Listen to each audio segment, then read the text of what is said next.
थोड़े पार्टी से हटकर के बात करें तो ये वो समाज है जिसने मैं मानता हूँ जलियांवाला बाग के बाद 72 आदमी खोए हैं। ये राजनीति ना बड़ा गंदा खेल है साहब। ये बेचारे भोले भाले लोगों को ठगने के अलावा कुछ नहीं करते। देखिए, गुर्जर सिर्फ और सिर्फ वोट लेने का एक जरिया रह गए हैं, वोट बैंक बन के रह गए हैं।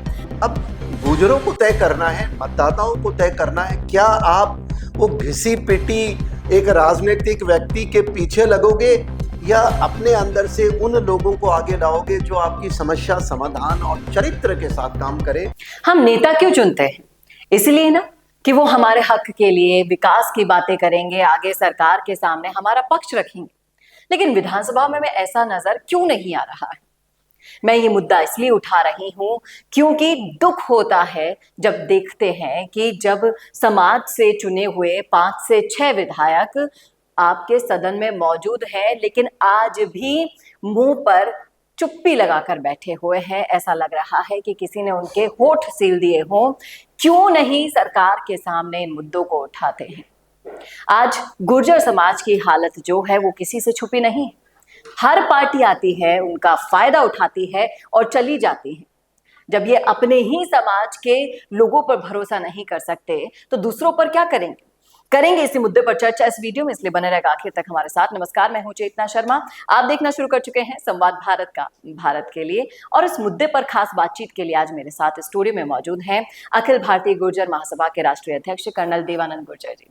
सर, आपका बहुत बहुत स्वागत है। थैंक यू चेतना जी, आपका भी धन्यवाद, आपने बुलाया। सर, मैं जानना चाहूंगी कि देखिए, नेतृत्व की कमी महसूस की जा रही है, विधानसभा चल रही है, सारे के सारे विधायक आप देख लीजिए, जो भी आक्रामक होगा, जो भी काम के लिए, विकास के लिए चुना गया है, वो उस मुद्दे को उठा रहा है। देखिए, आप रविंद्र सिंह भाटी को आप देख लीजिए, अपने ओरण को, बाड़मेर को लेकर वो कई बार चिंताएं जता चुके हैं। लेकिन जब गुर्जरों के विधायकों को मैं देख रही हूँ, एक गुर्जर विधायक मुझे सिंगल ऐसा दिखाई नहीं दे रहा कि वो उनके हक की बात को उठाए। इसमें ना तो सचिन पायलट आगे हैं, ना धर्मेंद्र गुर्जर आगे हैं, और कहाँ गए वो राजेंद्र गुर्जर जी, जिन्होंने बीजेपी से इस बार मीणाओं के गढ़ में फतेह तो कर ली जीत को, लेकिन वो भी जीत के बाद से गायब नजर आ रहे हैं। क्या कहते हैं आप? जी चेतना जी, बहुत बहुत धन्यवाद। आपने एक ऐसा मुद्दा उठाया है जिसको लेकर के मैं ही नहीं, पूरा राजस्थान का गुर्जर समाज अपने आप को ठगा हुआ महसूस कर रहा है। अब ये बात जहां तक ताल्लुक है, देखिए, किसी एक व्यक्तिगत पार्टी की नहीं कह सकते, आपने एक सामाजिक मुद्दा उठाया है। और आपने अभी पायलट साहब का नाम लिया, और मेरे ख्याल से शायद मैं कहीं देख रहा था विधानसभा में उनकी बहुत उपस्थिति कम है। कारण क्या है वो तो देखो अब ये लोग जानते हैं। पर ये बड़े दुर्भाग्य की बात है चेतना जी कि जब कोई एक समूह है, जो समाज का हो या नागरिक का हो, जो एक तरीके से वोटिंग पैटर्न है, और राजस्थान में हम कहीं कहीं जानते हैं कि जातिगत, देखिए, समीकरण, जब ये राजनीतिक व्यक्ति कहते हैं शाम दाम दंड भेद की नीति अपनाते हैं जीत को हासिल करने के लिए, वो उनका बिल्कुल क्षेत्र है, मैं मानता हूं उसमें कोई गलत नहीं है। पर उसके बाद जिन लोगों के साथ आपने उनका नेतृत्व कर रहे हैं, मैं मानता हूं उनके मुद्दे उठने चाहिए। और सामाजिक मुद्दे अगर उस समाज विशेष राजनीतिक व्यक्ति नहीं उठाएंगे तो मैं मानता हूं ये थोड़ा एक दुर्भाग्यपूर्ण बात है। ये हमारे नेतृत्व को जो जीत करके आए उनको तय करना पड़ेगा। और यहाँ एक और मोटी बात है, देखिए, जो देखने में आया है कि मुझे लगता है कहीं न कहीं जो जीते हुए राजनीतिक व्यक्तित्व हैं वो यही लड़ाई लड़ते हैं कि हमको मंत्री कब बनाओगे, हमको चेयरमैन कब बनाओगे। अरे भाई, वो बनेगा जब आपका नंबर आएगा, पर समाज के मुद्दे और जो आपके नागरिक जिन्होंने वोट दिया है उनकी समस्याओं का समाधान कब करेंगे आप? देखिए, बात विकास की हो, हाँ, कब करोगे आप? समाज की हो, तो आपको चुना ही इसलिए गया है कि आप हमारी समस्याओं का समाधान मैं आपसे चेतना जी सहमत हूँ। देखिए, गुर्जर समाज की सबसे बड़ी समस्या राजस्थान की, थोड़े पार्टी से हटकर के बात करें तो ये वो समाज है जिसने मैं मानता हूँ जलियांवाला बाग के बाद 72 आदमी खोए हैं। और ये सबसे बड़ी मांग थी, समाज के साथ छलावा हुआ। ये राजनीति ना बड़ा गंदा खेल है साहब।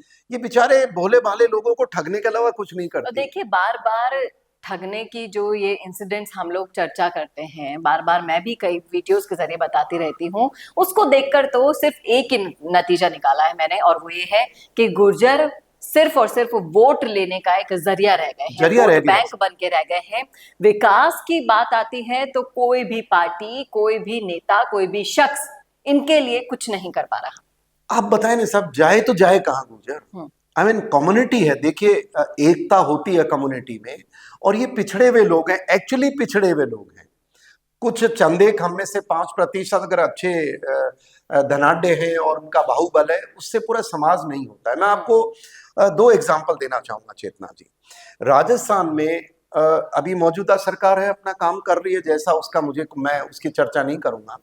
एक क्षेत्र डांग क्षेत्र, डांग क्षेत्र में मैं मेरे वहां के लोगों से चर्चा रहती है, सामाजिक तौर पे डांग है, अलवर के आसपास जो अभयारण्य क्षेत्र हैं, बड़ी विचित्र विडंबना है कि राजनीतिक व्यक्ति अगर उनको किसी ने वोट नहीं दिया या वोट के कारण वो और किसी का समर्थन करते हैं तो जन समस्याएं नहीं कर रहे हैं। पहली समस्या में आपके डांग क्षेत्र की, आपके मार्फत राजस्थान गुर्जर समाज की, बिकॉज ज्यादातर 99% गुर्जर ही हैं वहां। आज भी चेतना जी वो लोग, प्रधानमंत्री पानी का क्या है, वो एक स्कीम है जहां घर घर टूटी नल का है।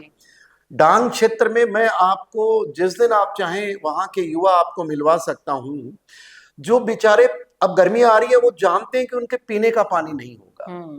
दूसरी चीज, वो जो तालाब से है, जो थोड़े बहुत बारिश के कारण है, तो जानवर और आदमी दोनों एक से ही पानी पीते हैं जी। अब इससे बड़ा दुर्भाग्य, अब डांग क्षेत्र में इस बार कौन जीता कौन नहीं जीता वो चर्चा मतलब होनी तो चाहिए। अगर उनके पास वो जब लोग जाते हैं तो कहते हैं, वो बात ही नहीं करते हैं, कहते तुमने वोट तो हमको दिया नहीं। तो बड़ी विचित्र है। मैं मानता हूं राजनीतिक चरित्रवान व्यक्तियों को अपने इलाके में, अब वोट किसको दिया उससे ऊपर उठ करके नीडी व्यक्ति की मदद करनी पड़ेगी। डांग क्षेत्र का मैंने एग्जांपल दिया है। दूसरा मैं आपसे बताना चाहूंगा कि राजस्थान में अभी थोड़े दिन पहले हमने देखा कि ये इंटरनेशनल एनिमल डे कुछ एक मनाया जा रहा था। मैं आपको बताना चाहूंगा, जितने अभयारण्य हैं, देखिए अधिकारी है वो अपना रोना रोते हैं कि कानून ये कहता है, मंत्री जो भी बन जाते हैं, लाइक फॉरेस्ट मिनिस्टर हैं आज के, और भी सामाजिक गतिविधियों से जुड़े, जैसे मैंने जल वाली बात बताई, हकीकत है जाएं देख ले, पर ये नहीं जाएंगे। पर चुनाव के टाइम पे जो वो लोग हैं, एक बार एक को आजमाते हैं, दूसरी, अब जाएं तो जाएं कहां? और सबसे हास्यास्पद जो बात ये लगी कहां है जाएं कि जो आपकी कम्युनिटी के विधायक हैं वो नहीं बोल रहे, बल्कि जो नहीं है, ऋतु बयाना की विधायक है, वो आपके हक की आवाज उठा रही है। ये समझ में नहीं आता है कि क्या राजनीतिक मजबूरियां इतनी हो गई हैं कि आप चुनाव जीतने के बाद अपनी महत्वाकांक्षा के लिए सोचते हो 5 साल तो कोई हटा नहीं सकता, और 5 साल बाद वो, उनको पता है उनके कर्म जैसे होंगे, वापस उन्होंने आना नहीं है, तो वो इस दौरान अपनी छवि के लिए काम करते हैं, समाज सेवा के लिए नहीं करते हैं। यहां मैं मोदी जी की तारीफ करना चाहूंगा। देखिए मोदी जी बहुत साफ करते हैं कि भाई उस आदमी तक पहुंचो, पर अभी बीच वाला जो लेवल है पहुंच नहीं पाता है। मैं आपको एग्जाम्पल दे रहा था वन क्षेत्र की। अभी मेरे पास अब क्योंकि मैं जुड़ा हुआ हूं ये वन क्षेत्रों में जो काम करते हैं अभ्यारण्य की, मैं कितनों से बात करके देख लिया, वो सब मुझे ज्ञान बताते हैं जो जिसने कभी जंगल में जाके देखा नहीं कि जानवर की कॉन्फ्लिक्ट गुजर बकरवाल से कैसे है। अब कानून तो बना दिए चेतना जी 70s में, वहां जो लोग हैं अब क्या बोलते हैं उनको कि तुम, अभी मेरे पास एक खबर आई कि एक जगह अलवर के पास कि साहब फॉरेस्ट वाले हमारे घरों के आगे वो गड्ढे खोद रहे, हमारी गायें नहीं जा। अब फॉरेस्ट वाले क्या करते हैं, अभ्यारण्य तो बना दिए, उसके अंदर से विस्थापित करने के लिए कानून बनाए। अब कानून में लोग कहते हैं भाई हमें इतना जाना एक्सेप्टेबल नहीं है, तो उनको प्रताड़ित करते हैं। ये देखिए प्रताड़ित कैसे करते हैं कि कहेंगे कि उसके वो बाउंड्री खींच दी। अब गरीब आदमी जंगल में रहता, किससे अप्रोच करे? तो अब जो पॉलिटिकल लोग हैं जो देते हैं, मैं आपको एग्जांपल देता हूं। मैंने बात की उनके एक राजनीतिक व्यक्ति से, मैंने कहा भाई साहब उन लोगों की दिक्कत है, और साहब उनसे पूछो ना, वोट देते समय तो उसने उसको दिया था। अब ये इस तरह की मानसिकता से मैं हाथ जोड़ के विनम्र विनती है कि देखिए जो सामाजिक लोग हैं, जब प्रधानमंत्री महोदय, देश की सरकार हर नीति बना रखी है, तो आप जो स्थानीय लीडर्स हैं, आप सही कह रहे, गुजरों की आवाज, मैं विधानसभा को पूरा मतलब जितना मेरा इंटरेस्ट है देखता हूं, कोई गुजर स्पेसिफिक आवाज उठा ही नहीं रहा है। देखिए वहां पर जब मैंने आपके चैनल के सामने दो बात बताई कि डांग क्षेत्र में पानी की व्यवस्था कराई जाए। जी। दूसरी मांग उठाई कि जो अभ्यारण्य वाला है मामला, उसमें वो कहते हैं कि नहीं ये धोखेबाज है। अरे धोखेबाज है तो उनको जेल में डालो। देखिए आपको चुना ही इसलिए गया है कि आपकी समस्याओं पर आप कम से कम नहीं सरकार काम को कर रहे हैं, अवगत तो नहीं काम कराइए। आप कुछ करा पाए नहीं करा पाए ये तो बात की बात आती है, सेकंड स्टेप होता है, बिल्कुल। पर उस पर इनिशिएट तो आवाज लीजिए, आवाज तो आवाज हो, तो उठाइए। आप लोगों मुंह को बंद करके बैठे बुलाइए, हैं वहां। बात कीजिए, धरने के ऊपर उनका। मैं आपको देखिए क्या बताऊं, अब मैं जैसे आपने, मैं नाम नहीं लेना चाहूंगा, जोधपुरिया देवधाम, आपने कहा कि एक हमारे विपक्षी पार्टी के, हमारे गुर्जर समाज के जी। नेता हैं, वो दिखाई नहीं देते। मैं आपको बताना चाहूंगा, आज से 5 वर्ष पूर्व जोधपुरिया देवधाम की सड़क निर्माण की मैं पहली बार गया तो मैंने देखा है बहुत बुरा हाल है। आवाज उठाई और मैं उस मंदिर का ट्रस्ट वो संरक्षक बनाया गया था। आवाज उठाई तो आपको जान के हैरानी होगी कि ये इनका कोई इंटरेस्ट नहीं है। अब गुजरों को तय करना है, मतदाताओं को तय करना है, क्या आप वो घिसी पिटी एक राजनीतिक व्यक्ति के पीछे लगोगे या अपने अंदर से उन लोगों को आगे लाओगे जो आपकी समस्या समाधान और चरित्र के साथ काम करे। ऐसे लोगों को आगे बिल्कुल बढ़ाओ आगे लाने की जो सच में समाज का हित चाहते हैं और अपने राजनीतिक महत्वाकांक्षाओं के कारण समाज को हाशिए पर उठाकर नहीं रखते हैं। ये वीडियो इसीलिए है कि आपके अंदर जागरूकता आए, इसलिए इस वीडियो को ज्यादा से ज्यादा शेयर करना ना भूलेगा। सर बहुत बहुत शुक्रिया अपने विचार इस मुद्दे पर मेरे साथ रखने के लिए। क्या कहते हैं आप, इस बात में आपको कितनी सच्चाई लगी है बताइएगा जरूर कमेंट बॉक्स में कमेंट करके। कैसा लगा वीडियो बताना ना भूलेगा और ऐसी और वीडियोस के लिए देखते रहिए संवाद भारत का, भारत के लिए। नमस्कार। पॉडकास्ट सेटअप्स तो मिल रहे हैं लेकिन एंकर नहीं है।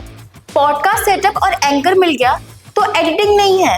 पॉडकास्ट सेटअप भी मिल गया, एंकर भी मिल गया और एडिटिंग भी मिल गई, लेकिन उसे अपलोड करने के लिए अच्छी व्यूअरशिप वाला चैनल नहीं है। और अगर वो सब भी मिल गया तो पॉडकास्ट को अच्छे एसईओ के साथ अपलोड करने का डिजिटल सपोर्ट नहीं है। और अगर ये सारी चीजें एक साथ मिल रही हैं तो प्राइस बहुत ज्यादा हाई है। तो अगर आपको ये सारी चीजें चाहिए आपके अपने जयपुर में, जो आपको पॉडकास्ट सेटअप्स, एक्सपीरियंस एंकर्स, शानदार studio, amazing editing, 6 crore plus views वाले चैनल पर अपलोडिंग, और तो और सिर्फ पॉडकास्ट ही नहीं, उसके साथ आपको मिल रही है उसी पॉडकास्ट में 5 रील्स फ्री, वो भी सिर्फ 8,000 रुपए में। और ये सब कुछ मिल रहा है आपको सिर्फ और सिर्फ मिशी मीडिया सॉल्यूशंस में। तो सोच क्या रहे हैं, अगर आप भी चाहते हैं पॉडकास्ट के जरिए पूरे सोशल मीडिया पर छाना तो अभी कॉन्टैक्ट कीजिए स्क्रीन पर दिए गए नंबर पर।